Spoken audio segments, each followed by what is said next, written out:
starting to vibrate.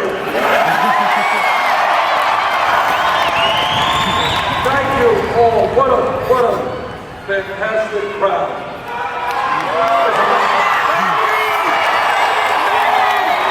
As a matter of fact, as I look around me, I see a huge crowd.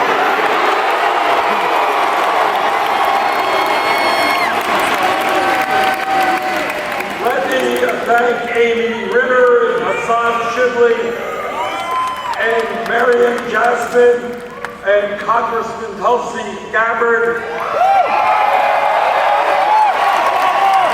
and Jimmy O'Flynn for their wonderful, wonderful introduction. You know, when we began this campaign, we were 3% in the polls and about 70 points behind Secretary Clinton. A lot has happened in the last 10 months.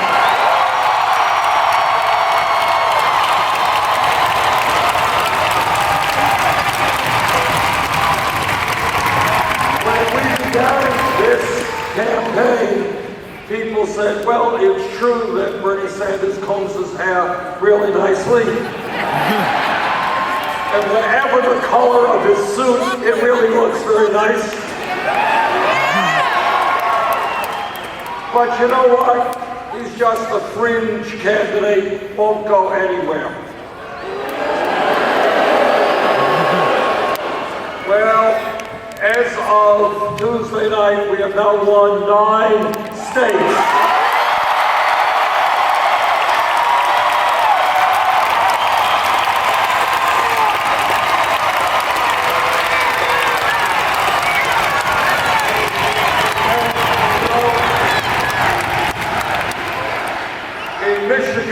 About a week ago, we were supposedly 20 or 30 points down in the polls, but then something started to happen. We won Michigan.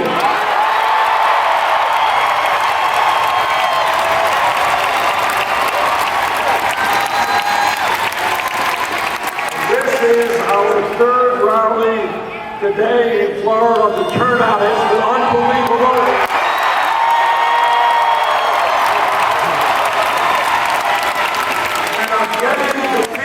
That what we saw in Michigan, we're going to see here in Florida.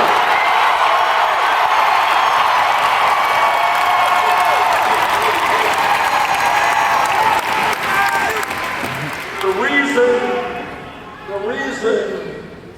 that we are doing so well, and the reason there is so much momentum for this campaign, is that we're doing something pretty radical in American politics. We're telling the truth.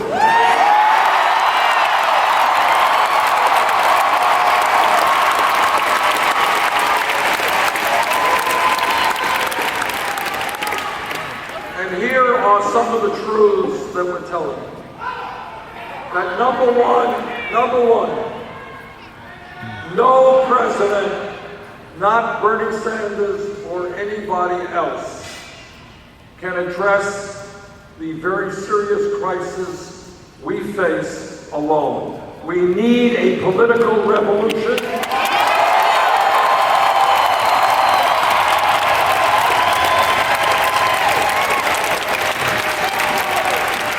We need in Florida and all across this country millions of people, many of whom have given up on the political process, many of whom have never been engaged in the political process. We need those people to stand up and demand that we have a government that represents all of us.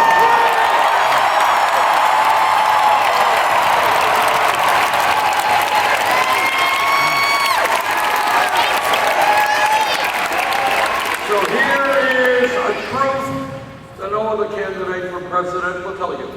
And that is the reason that no president can do it alone is that the powers that control this country today, Wall Street, which has an endless supply of money and power, corporate America, whose greed has destroyed our economy,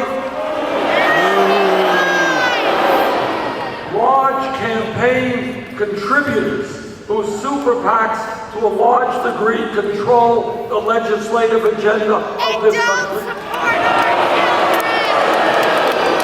These people are so powerful that no president can do it alone.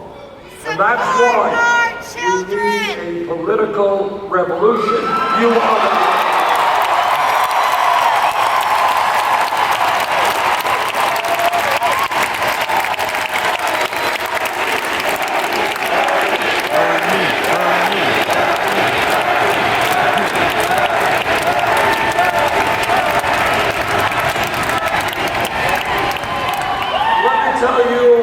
another truth.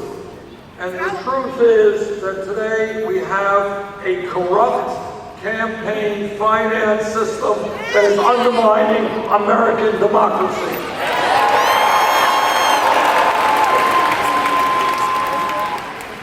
I see we have some veterans here in the audience, and we thank them very much.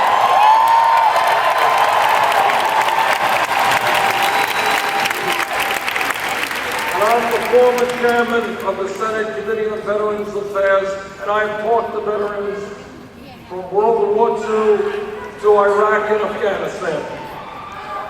And what veterans have done is put their lives on the line to defend American democracy.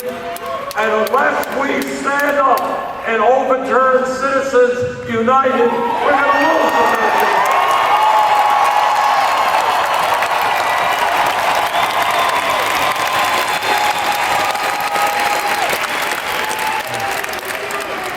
What democracy is about is one person, one vote. Somebody wants to vote for me, great. They want to vote against me, that's okay. But what I don't want to see are billionaires and super PACs buying elections.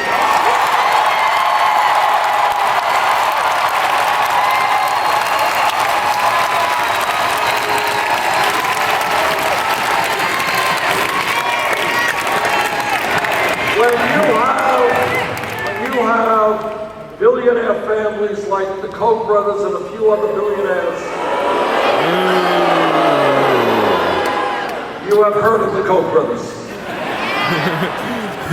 When you have a handful of billionaires prepared to spend $900 million in this campaign cycle, $900 million, to back candidates who will protect the wealthy and the powerful. That is more money than either the Democratic or Republican Party will spend. That's not democracy, that is oligarchy.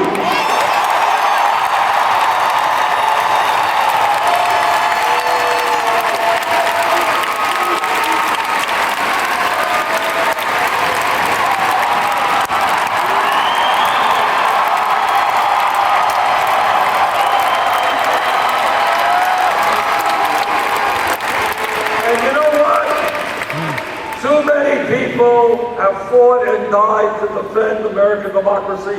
We're not going to let them create an oligarchy in this country.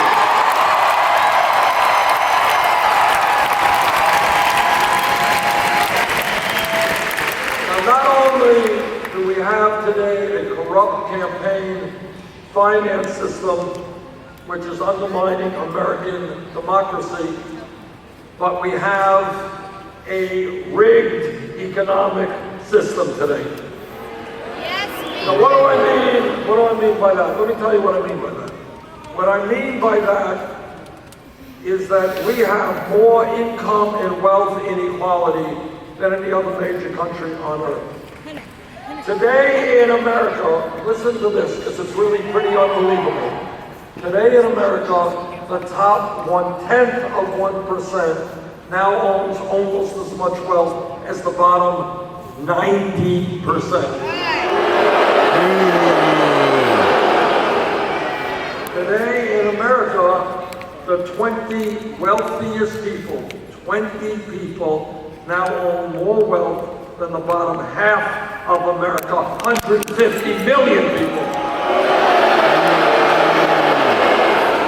Today in America, while we have the highest rate of childhood poverty of almost any major country on earth, while half our kids in public schools are on free or reduced lunch. We are seeing a proliferation of millionaires and billionaires. Today in America, you have people in Florida and in Vermont and all over this country working longer hours for lower wages. Many of you are working not just one job, but two jobs, maybe three jobs to cobble together some income. You got families with dads working, moms working, the kids working, and you know what?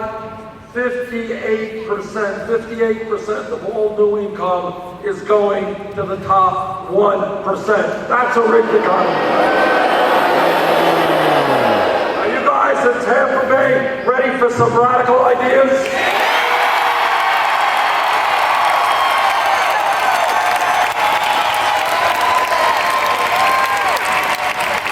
Radical idea number one.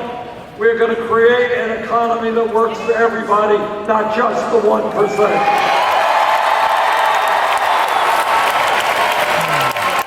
Number two, we're going to tell the billionaire class they cannot have it all. Number three, when the rich get much richer, and some of the largest corporations are enjoying phenomenal profits, yes, they're going to have to start paying their fair share of taxes.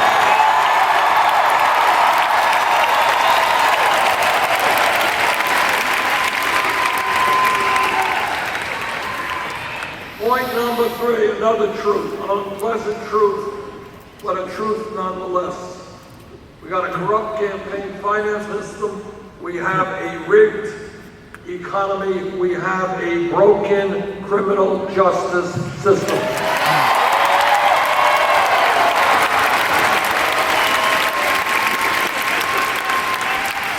Now, what this campaign is about is asking people to think outside of the box, to think outside of the status quo, to think ideas that the television people and the newspapers and the radio do not talk about.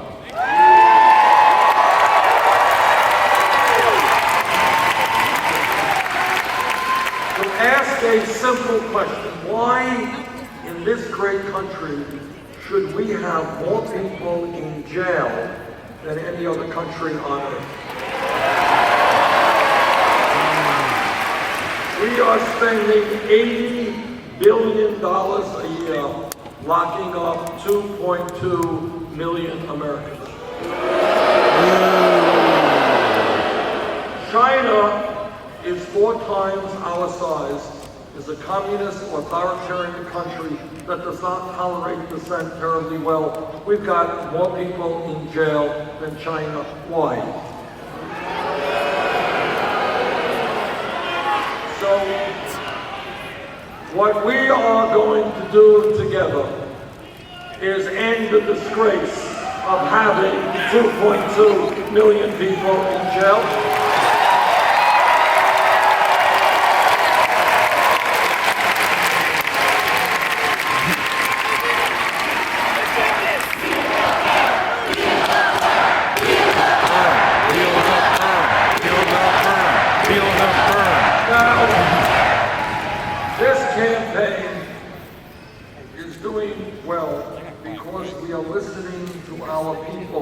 And not just wealthy campaign contributors.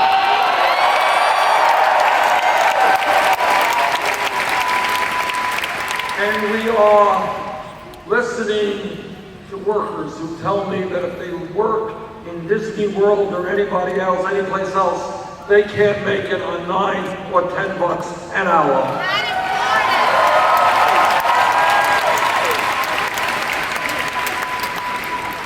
The truth is, nobody can make it on $9, $10 an hour. The truth is that the federal minimum wage of $7.25 an hour is a starvation wage.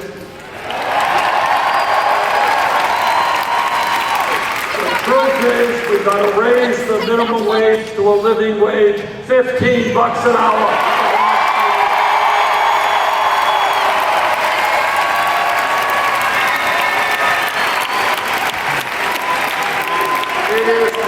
It is not a radical idea to say that in America, if you work 40 or 50 hours a week, you should not live in poverty.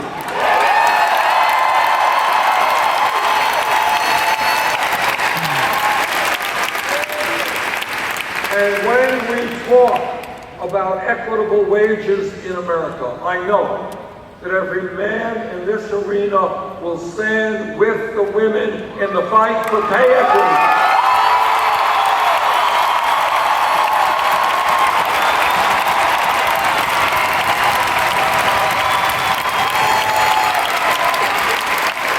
This campaign is listening to women who tell me that there's something fundamentally wrong and unfair when women are making 79 cents on the dollar compared to men.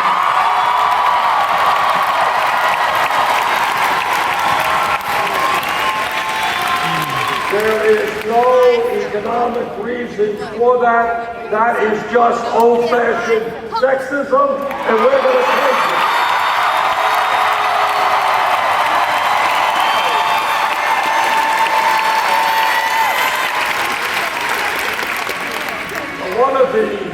One of the goals of this campaign is not just urging people to think outside of the box, to think outside of the status quo, but to force discussion on issues that the media and the Congress discuss very rarely. And one of those issues is the serious plight of senior citizens in this country.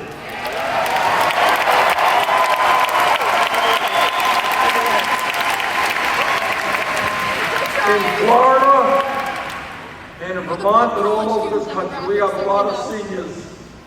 We have a lot of seniors who are trying to survive on $11,000, $12,000 a year Social Security.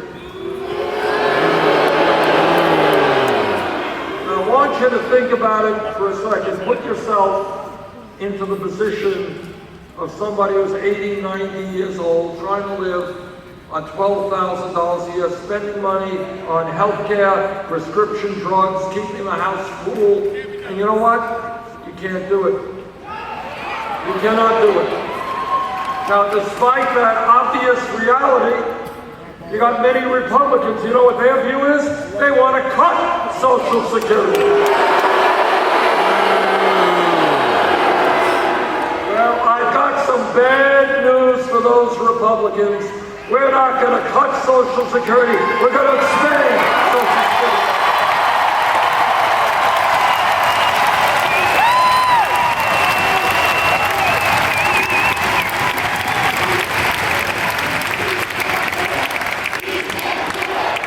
Yes, we can do it.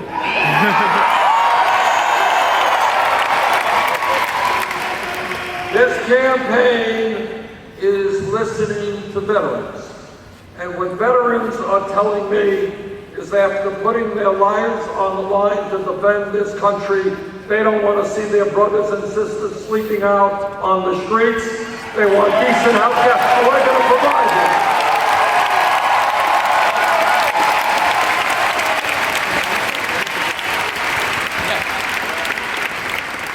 And this campaign is listening to young people.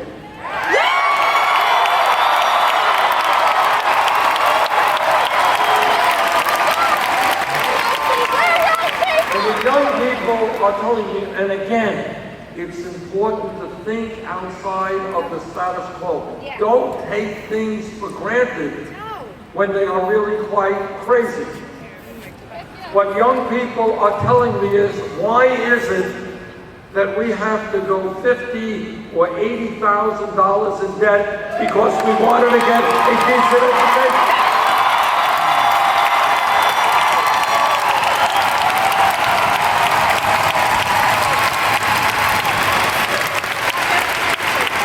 Everybody knows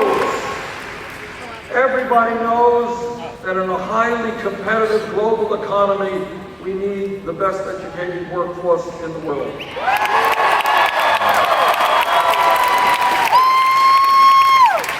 And everybody tells the young people it's imperative that you get a good education.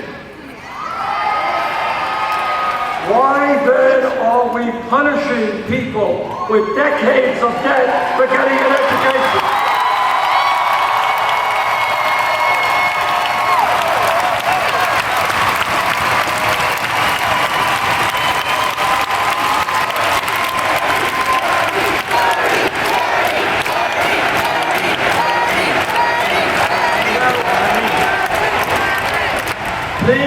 Think outside of the box for a moment. 50 years ago, you had a high school degree in the United States. You were doing pretty good. You were able to go out and get a very good job because most people didn't have a high school degree. That was a lot of education. Well, the world has changed. The nature of the economy has changed. People need more education.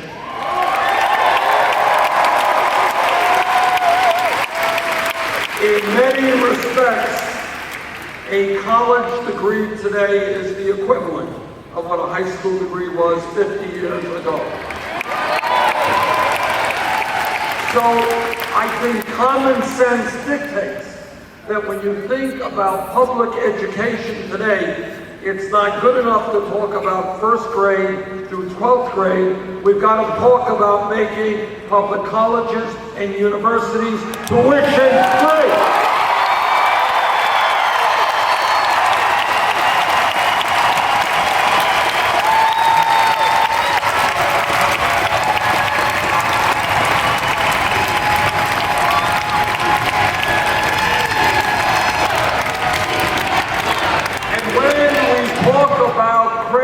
Listen to this.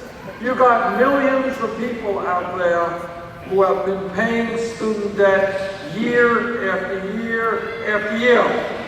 Some of them can't buy a car, they can't buy a house, they can't get married, they can't have kids, all because they got an education.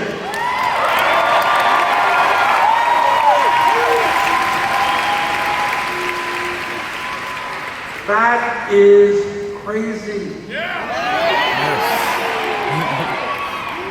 That's nuts. We should be rewarding people for getting an education, not punishing them.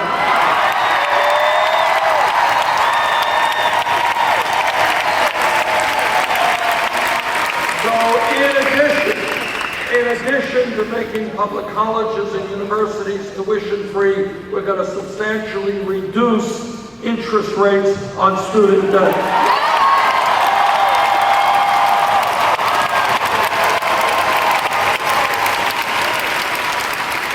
Now my critics say, well, Bernie, you're Santa Claus, you're a nice guy, you're giving away all of this stuff. How are you going to pay for it? And I will tell you how we are going to pay for it. All of you know that the greed and the recklessness and illegal behavior on Wall Street drove this economy, and Florida in particular, into a horrendous recession. Well, after the crooks on Wall Street destroyed the economy, they went to Congress and they got a bailout. In my mind, after bailing out Wall Street in their time of need, now it is time for Wall Street to help the American people.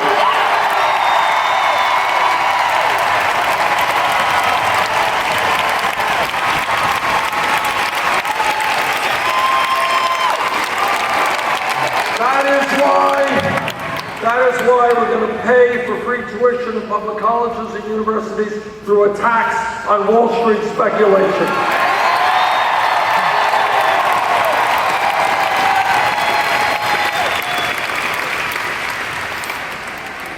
This campaign is listening to our brothers and sisters in the African American community.